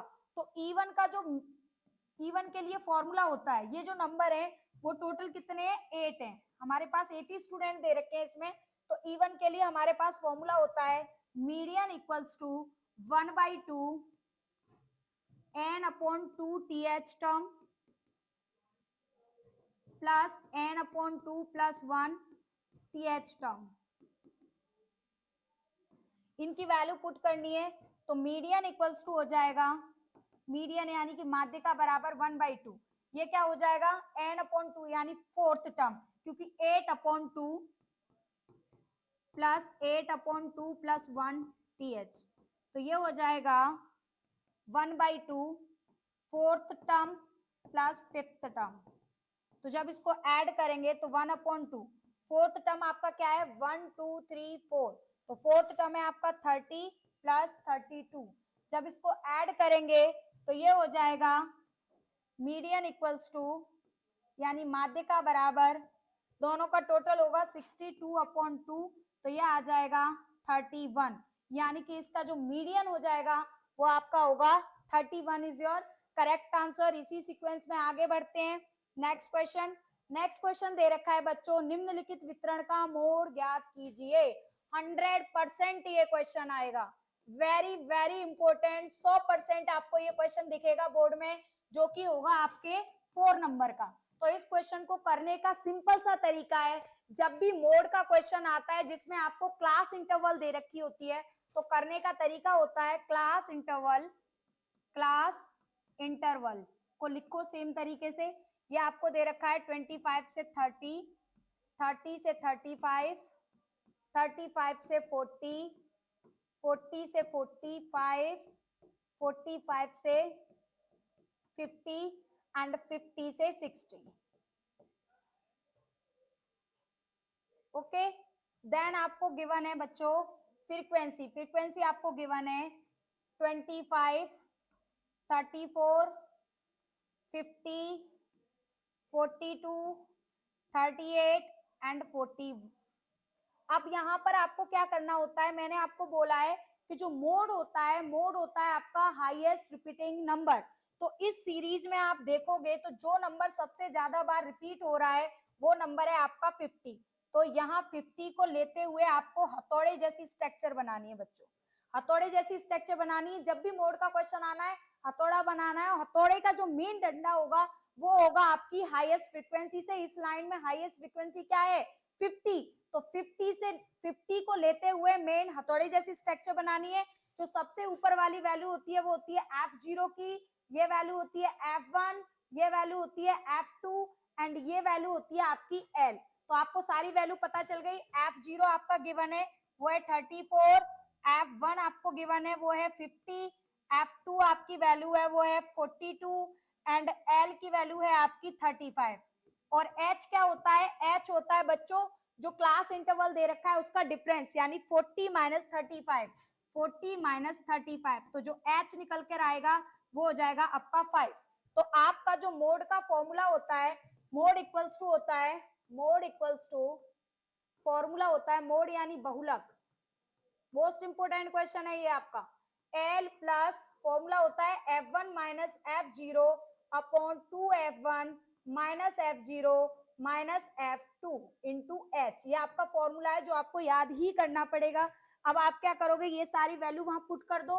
तो जब हम यहाँ पुट करेंगे तो L की वैल्यू दे रखी है 35 प्लस F1 की वैल्यू है आपके पास कितनी है? F1 की वैल्यू 50 माइनस F0 की वैल्यू दे रखी है आपको 34 अपॉन 2 इंटू 50 माइनस F0 की वैल्यू है आपकी 34 माइनस F2 की वैल्यू आपको दे रखी है 42 इंटू H आपका कितना निकला था? डिफरेंस निकला था 5। यानी कि जो रेंज के बीच में जो डिफरेंस है वो कितने का है? 5 का है। अब इसको सिंप्लीफाई करेंगे, 35 को सेम लिखेंगे एज वेल एज 50 में से 34 गए, ये बचे आपके 16 अपॉन ये वाला इंटू 5 ऊपर ही आ जाएगा। इन दोनों का मल्टीप्लाई 100 और 34 और 42 को जब ऐड किया तो ये आया 76, यानी कि 4 और 2 6 एंड ये 7। तो ये हो जाएगा 35 प्लस 16 इंटू 5 अपॉन, इसमें से सब्ट्रैक्ट किया तो ये आया 4 और ये आ गया 2। जब इसको कट करेंगे, 8 से कट किया 2 टाइम, 8 से कट किया 3 टाइम। अब इसको सिंप्लीफाई करेंगे, 35 प्लस 2 मल्टी 5 अपॉन 3। तो ये हो जाएगा आपका 35 प्लस 10 अपॉन 3। जब इसका डिवाइड करेंगे तो ये आएगा 35, 10 में 3 का डिवाइड करने पे आएगा 3.33। जब इसको ऐड करेंगे तो मोड का जो आंसर आ जाएगा आपका वो हो जाएगा 38.33। ये होगा आपका आंसर। इस टाइप का क्वेश्चन आपको 100% बोर्ड पेपर में देखने को मिलेगा 4 मार्क्स का। इस पैटर्न पे करना है, कुछ नहीं है, मेन चीज है ये स्ट्रक्चर बनाना। ये इंटरवल दे रखा होगा, आपको सबसे हाईएस्ट नंबर को लेते हुए एक हथौड़ी जैसी स्ट्रक्चर बनानी है। सारी वैल्यू गिवन है, फॉर्मूला आप लोगों को पता ही है, सारी वैल्यू पुट कीजिए और सिंप्लीफाई कर देंगे और ये आपके आंसर आ जाएगा। इसी सीक्वेंस में आगे बढ़ते हैं नेक्स्ट क्वेश्चन की तरफ। नेक्स्ट क्वेश्चन है what is the upper limit of model class data given below. यानी कि इसमें जो डाटा गिवन है, इस डाटा में आपकी जो अपर लिमिट है, यानी कि जो मोड यानी बहुलक की, ये मॉडल वर्ग नहीं है, ये आपका बहुलक वर्ग है। इस बहुलक वर्ग में कौन सी ऊपरी सीमा है यानी अपर लिमिट है वो फाइंड करना है। तो आप लोग खुद देख रहे हो यहाँ पर सबसे हाईएस्ट नंबर है वो है 11। तो इसकी जो लिमिट आएगी, जो रेंज आ रही है, क्लास आ रही है इसकी, वो आ रही है आपकी 10 से 20। मोड का जब भी क्वेश्चन आता है आपको हाईएस्ट नंबर देखना है। हाईएस्ट नंबर 11 है, यानी कि क्लास ये वाली होगी। तो आपकी क्लास क्या है? 10 से 20। तो ये वाली जो लिमिट होती है वो होती है आपकी लोअर लिमिट, और जो पीछे वाली लिमिट यानी बड़ी संख्या, जो बड़ा नंबर होता है, वो होती है आपकी अपर लिमिट। तो आपसे क्वेश्चन में यही पूछा गया था कि आपकी अपर लिमिट क्या है, यानी ऊपरी सीमा क्या है। तो जो आपकी ऊपरी सीमा जो होगी वो है आपकी 20, यानी कि अपर लिमिट या ऊपरी सीमा की वैल्यू हो जाएगी 20। इसी सीक्वेंस में आगे बढ़ते हैं नेक्स्ट क्वेश्चन। नेक्स्ट क्वेश्चन दे रखा है बच्चों, the wickets taken by a bowler in 10 cricket matches are following. यानी कि 10 क्रिकेट मैच दे रखे हैं जिसके अंदर find the mode of above data. यानी कि 10 क्रिकेट मैचों में एक गेंदबाज द्वारा लिए गए विकेट इस प्रकार हैं। यानी कि एक गेंदबाज ने इस प्रकार लगातार 10 मैचों में विकेट लिए। तो उसने पूछा है कि इसका जो मोड है, मोड यानी बहुलक है, वो क्या है। तो बहुलक का मैंने बता रखा है कि जो नंबर सबसे ज्यादा बार रिपीट होगा वही आपका क्या होगा, वो होगा आपका बहुलक। तो आप लोग खुद देखिए, आपका जो नंबर सबसे ज्यादा बार रिपीट है वो नंबर है 2, आपका रिपीटेड है 2 टाइम। 3 आपका जो नंबर आ रहा है वो है 2 टाइम। 4 जो नंबर आ रहा है आपका 4 नंबर आ रहा है 1 टाइम। 5 जो नंबर है वो आपका आ रहा है 1 टाइम। 0 जो नंबर है वो आ रहा है आपका 1 टाइम। देन 1 जो आ रहा है वो भी आ रहा है आपका 1 टाइम। एंड आपका 4 5 6 जो नंबर है वो आपका है 1 टाइम। कितने नंबर हैं आपके पास? 1 2 3 4 5 6 7 8 9 एंड 10 नंबर है नहीं, तो उसको हम मान लेते हैं यहाँ पे फॉर एग्जांपल एक 3 और है, इसमें एक 3 को ऐड कर देते हैं, तो यहाँ पे जो 3 हो जाएगा वो हो जाएगा आपका 3 टाइम। तो according to this question number complete करने के लिए हमने एक नंबर को ऐड किया है, तो वो नंबर हमने माना कि वो 3 ऐड किया है। तो अब आप इसमें देखोगे कि सबसे ज्यादा बार रिपीटेड नंबर कौन सा है, वो रिपीटेड नंबर है 3। तो इसका जो मोड हो जाएगा, मोड यानी कि बहुलक जो हो जाएगा वो क्या होगा आपका 3। तो इसका आंसर हो जाएगा 3। इसी सीक्वेंस में आगे बढ़ते हैं। नेक्स्ट क्वेश्चन ये दे रखा है बच्चों, ये अपनी सीरीज का लास्ट क्वेश्चन है। नेक्स्ट क्वेश्चन है, इसका दे रखा है निम्नलिखित डेटा का माध्य निकालना है, यानी कि आपको मीन निकालना है। अब उसने क्वेश्चन में ये नहीं बोला है कि मीन आपको अज्यूम्ड मीन से निकालना है या सिंपल मीन से, आपको जैसे बेटर लगे वैसे निकाल सकते हैं। तो हम जब इसको सॉल्व करेंगे तो हम यहाँ लिख सकते हैं, हमें क्लास दे रखी है, क्लास है 1 से 3, 3 से 5, 5 से 7 एंड 7 से 9। एंड आपकी जो फ्रीक्वेंसी गिवन है वो आपको दे रखी है 12, 22, 27 एंड 90। अब आपको क्या निकालना होता है, x निकालना होता है। x के लिए कुछ नहीं करना, दोनों नंबर को ऐड करके डिवाइड बाय 2 कर दीजिए, या फिर दोनों नंबर का डिफरेंस करो, उसका आधा करें एंड आगे ऐड कर दे। तो यहाँ पे जो डिफरेंस है वो है हमारे पास 2, 2 का हाफ होता है 1, तो आगे वाली डिजिट्स में 1 को ऐड करना है। 1 ऐड किया 1 में तो ये होगा 2, यहाँ ऐड किया 4, यहाँ ऐड किया 6 एंड यहाँ ऐड किया तो ये हो गया 8। फिर हम क्या करते हैं, multiply by f and x। तो जब इसको ऐड करेंगे, मल्टीप्लाई कर देंगे तो 12 2 जा होता है 24, 22 4 जा हो जाएगा 88, 27 मल्टी 6, 6 7 जा होता है 42, 4 कैरी, 6 2 जा 12 एंड ये हो जाएगा 16। 19 8 जा 8 9 जा होता है 72, 7 कैरी, 8 1 जा 8 और 7 ऐड करने पर हो जाएगा 15। जब हम इसको ऐड करेंगे, f को ऐड कर लीजिए और एक ऐड कर लीजिए इसको, तो जब इसको ऐड करेंगे तो ये हो जाएगा 10 और ये हुआ आपका 16, 1 कैरी। तो जब इसको ऐड करेंगे तो ये होगा 11, 11 और 8 19, 19 और 1 20 और ये 22, 2 कैरी और ये आ गया 2 2 जा 4 और 2 4 आ गया ये आपका, ठीक है। वैसे ही इसको ऐड करेंगे, ये हो जाएगा 9 और 7, ये हुए आपके 16 और 4, 16 और 4 होते हैं 20, 2 कैरी और ये हो जाएगा 1 5 6 7 और 8। तो आपका जो टोटल आएगा वो आ जाएगा 80। तो आपके पास फॉर्मूला होता है मीन का, mean equals to sigma F I X I upon sigma F I. तो जो आपका एफ आई है वो ये है, एक्स आई ये है, एफ आई ये है और एक्स आई का मल्टीप्लाई है।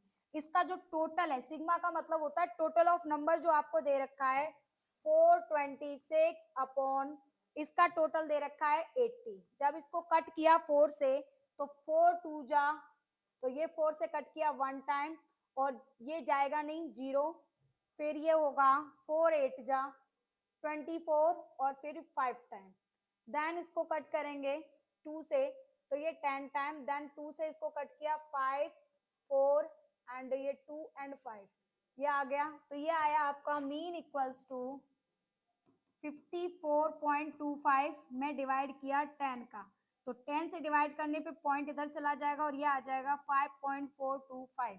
ये आपका क्या हो जाएगा, मीन का आंसर।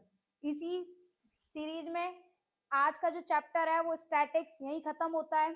इस चैप्टर की प्रैक्टिस जरूर कीजिएगा। मोड मीडियन से आपका एक एक क्वेश्चन आएगा, एक क्वेश्चन 4 मार्क्स का, एक क्वेश्चन 3 मार्क्स का। मोड, मीडियन एंड मीन के आपको तीनों क्वेश्चंस की प्रैक्टिस करनी है। फिर इससे आगे अब हम कल की सीरीज में पढ़ेंगे आपकी प्रोबेबिलिटी